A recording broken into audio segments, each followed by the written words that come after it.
Bonjour et bienvenue dans votre journal de la culture.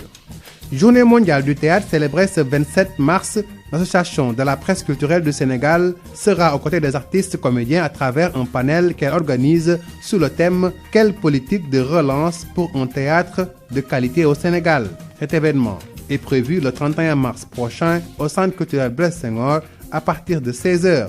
En prélude à cette journée, nous vous proposons un extrait du spectacle pro compagnie de Théâtre Forum Kocc Barma de Rufisque sur la sensibilisation par rapport à la lutte contre la tuberculose. Ils ont présenté le spectacle à l'occasion de la célébration de la Journée mondiale de lutte contre cette maladie.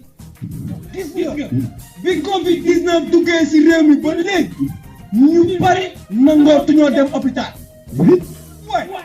ñu bari fajootuñu. waay koo ne hôpital mu ne tey mu dee. Non. Si. Mais écoutez, mais li su feebaree dafay teel a jóg teel a dem hôpital faju.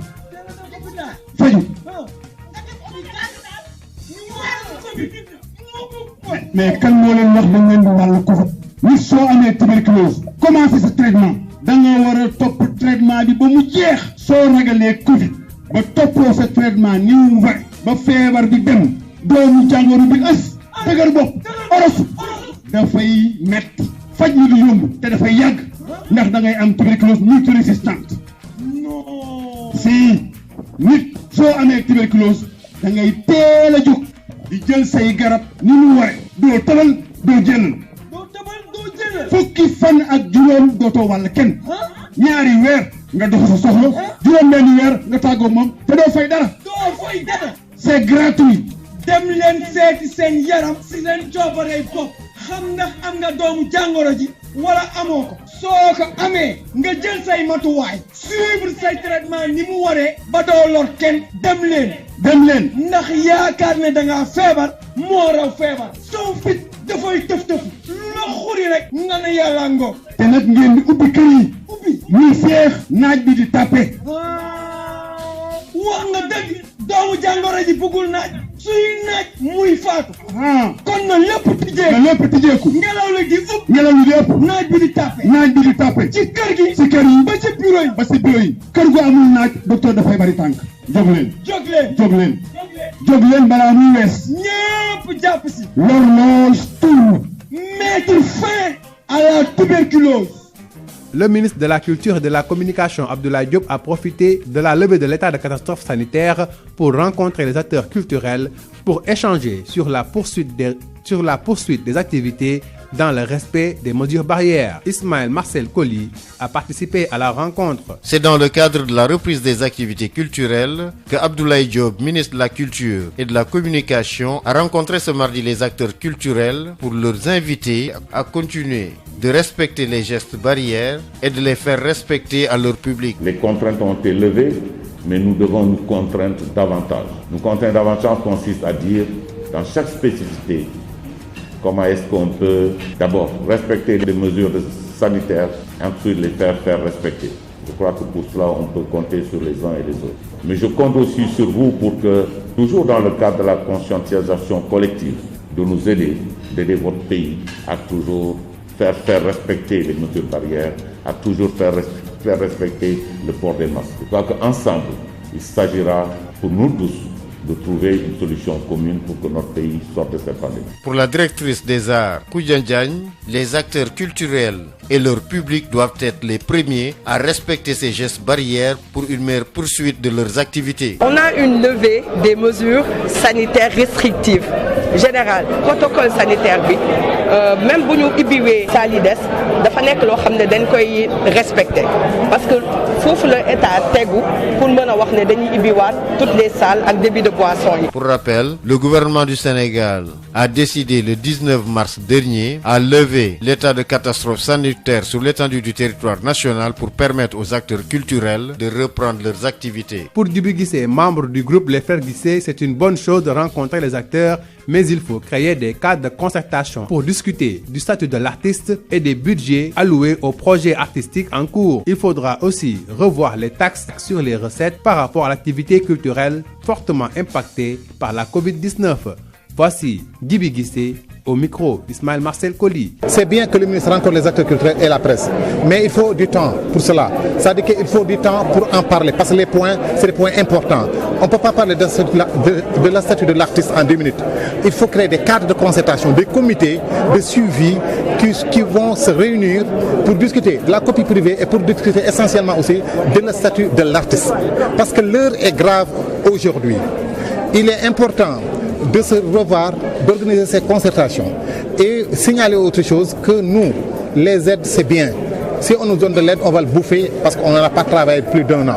Il est important aujourd'hui donc d'innover, de créer en fait ce qu'on appelle des fonds, des budgets, des subventions aux projets artistiques. Si les projets fonctionnent, les artistes vont pouvoir fonctionner. Parce que ce n'est pas les restaurants qui peuvent nous nourrir.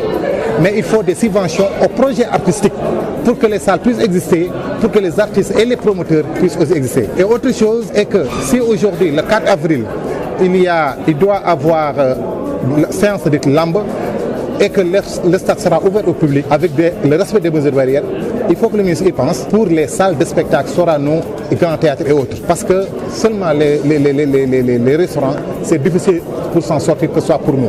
Maintenant, la dernière chose, c'est les taxes. Il est important de revoir les taxes parce que c'est plus de 40% de taxes pour organiser. Et sur les recettes, les taxes, c'est sur les recettes. Il y a des choses à régler dans ce pays parce que l'heure est grave pour les artistes, pour les acteurs culturels. C'est la fin de votre journal de la culture. Merci de l'avoir suivi.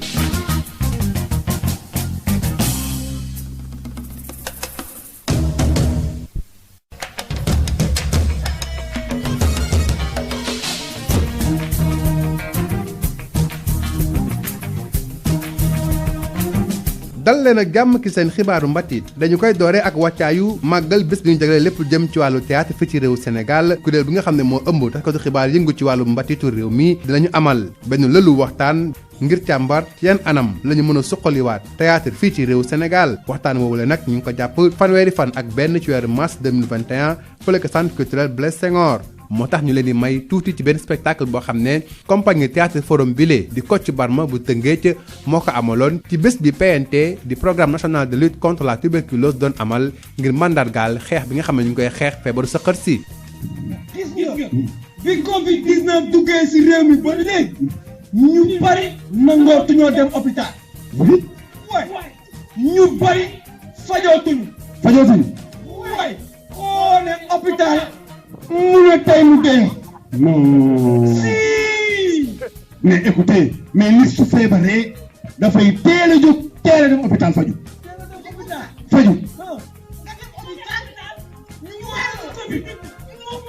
mais kan moo leen wax dañ leen di wàllu Covid.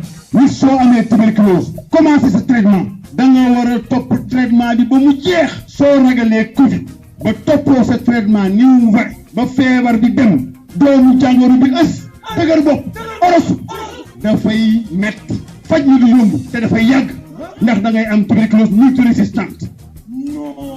si nit soo amee tuberculose da ngay teel a jóg di jël say garab ni mu ware doo tëbal doo jël fukki fan ak juróom dootoo wàll kenn ñaari weer nga dox sa soxla juróom benni weer nga tàggoo moom te doo fay dara c'est gratuit.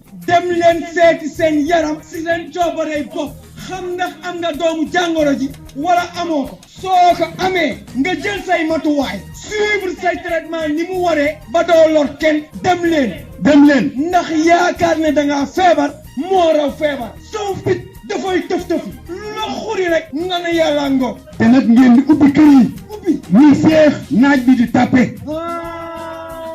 wax nga dëgg doomu jàngoro ji bëggul naaj suy naaj muy faatu. kon na lépp tijjeeku. ngelaw li di ëpp. naaj bi di tàppe. ci kër yi. ba ci bureau yi. kër gu amul naaj docteur dafay bari tànk. jóg leen balaa muy wees. ñëpp jàpp si. l'horloge tourne.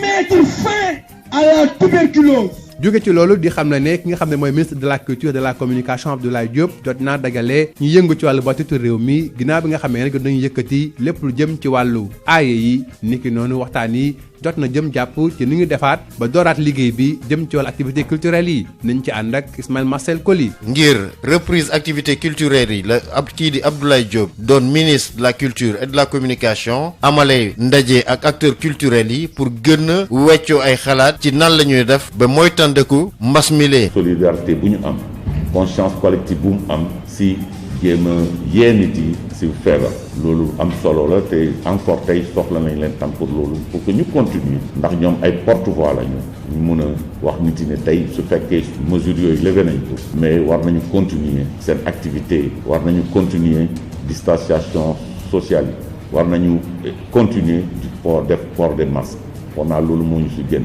ndax gis nañu ne commencé nañuy vacciner suñu réew mais loolu dañ ko war a accompagner ak mesures barrières yoo xam ne gouvernement jëlal na. kii di directrice des arts Oudia Diagne jàpp ne acteurs culturels yi ak ñiy dem ci bërëb yooyu le ñoo nar a nekk ñu njëkk a farlu ci geste barrières yi le. foog naa acteurs culturels yi ak ñiy dem ci bërëb yooyu ñoom ñoo war a nekk ñi nga xam ne en premier ñoom ñooy aar seen bopp aar seen i waa kër aar sénégalais yi. protocole sanitaire bi même bu ñu ibbiwee saal yi des dafa nekk loo xam ne dañ koy respecter parce que foofu la état tegu pour mën a wax ne dañuy ibbiwaat toutes les salles ak débit de boisson yi. ci fàttali bi weer mars amee fukki fan ak juróom-ñeent da nguur Sénégal jëleen dogal ngir lever bépp état de catastrophe sanitaire ci mim réew ngir mën a permettre acteurs culturels yi ñu tàmbaleyaat seen ay activités ginnaaw bi ñu toogee at te liggéeyuñu. waaye ca biir waxtaan yooyu le ki nga xam ne moo di Djibi Guissé doon na ci andi ay xalaatam jëm ci wàllu ni ngi dagalee acteurs culturels yi mi ngi xam ne dagee waxtaan baax na loolu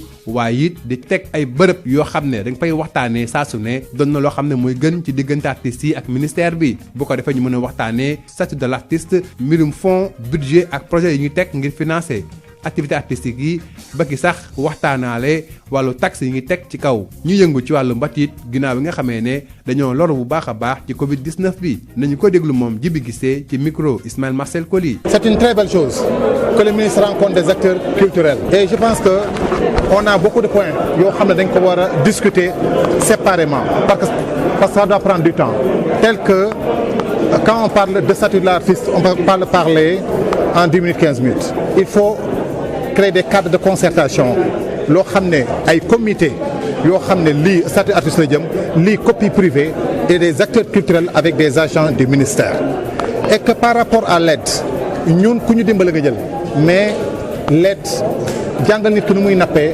moo gën di ko may nous exigeons vraiment des subventions aux projets culturels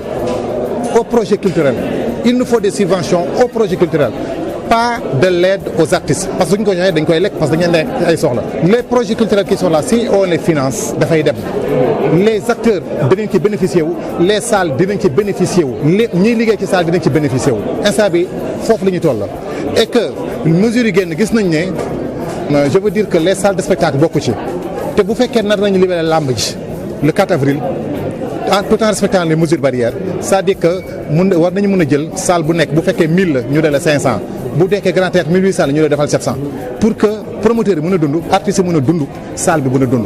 La dernière proposition que je voulais faire mooy que il faut créer au niveau du ministère benn collège d'acteurs culturels boo xam ne c'est coiffé par le ministère nga xam ne li ñu soxla am nañu ay acteurs culturels yoo xam ne c'est toutes les disciplines confondues ñu ñëw wax ak ministre bi concerté wu parce que l'heure est à la construction fu mu nekk dañu war a defar amuñu temps wu di wax pour ay wax yu rafet amuñu temps di coowoon parce que coow baaxul ça n'avance pas les choses. fii léegi ndar keppee seen xibaaru mbatit jërë ngeen jëf ci déglu bi.